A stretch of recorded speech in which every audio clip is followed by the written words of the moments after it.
সাবেক প্রধানমন্ত্রী বেগম খালেদা জিয়ার মৃত্যুতে শোকের ছায়া নেমেছে তার জন্মস্থান দিনাজপুরে। বেগম জিয়ার শৈশব কৈশোরের স্মৃতি ঘেরা এ অঞ্চলের মানুষ শোকে মুহ্যমান। বালুবাড়িতে তার বাড়ির তৈয়বা ভিলাতে সকাল থেকেই চলে কোরআন তেলাওয়াত। আজকে বলার মতো আর আমাদের কিছু ভাষা নেই।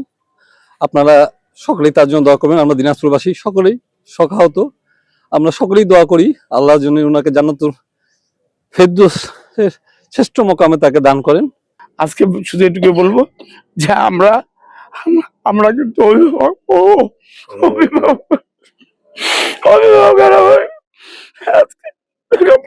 আমাকে আদর করেছিল দিয়ে বলতেন পাগলা পাগলা আছে যদি সেই ছেলের মানুষটা সেই আদর কোনো মানুষ থেকে আমাদের বদলে। খুলনায় বেগম জিয়ার শোক সংবাদে শোকাবহ পরিবেশ সৃষ্টি হয়েছে নেতাকর্মী ও সাধারণ মানুষের মাঝে। মহানগর ও জেলার সব বিএনপি কার্যালয়ে দলীয় পতাকা অর্ধনমিত ও কালো পতাকা উত্তোলন করা হয়।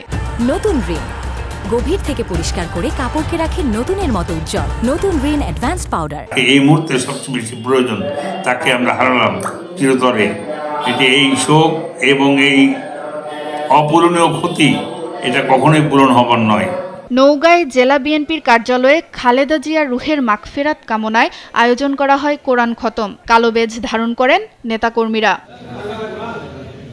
পটুয়াখালী জেলা বিএনপির কার্যালয়ে জাতীয় পতাকা অর্ধনমিত করে উত্তোলন করা হয়েছে। খালেদা জিয়ার রুহের মাগফিরাত কামনায় হয়েছে কোরআন খতম। সকালে টাঙ্গাইল ৫ আসনের বিএনপি প্রার্থী সুলতান সালাউদ্দিন টুকুর কার্যালয়ে কোরআন খতম শুরু হয়। মুন্সিগঞ্জে বেগম জিয়া রুহের মাগফিরাত কামনায় বিএনপির প্রধান কার্যালয়ে কোরআন খানি হয়। সিলেটেও নেমেছে শোকের ছায়া, হয় দোয়া মাহফিল। পাবনায় কোরআন খতমে অংশ নেন এতিমখানার শিশুরা। পিরোজপুরেও হয় দোয়া মাহফিল।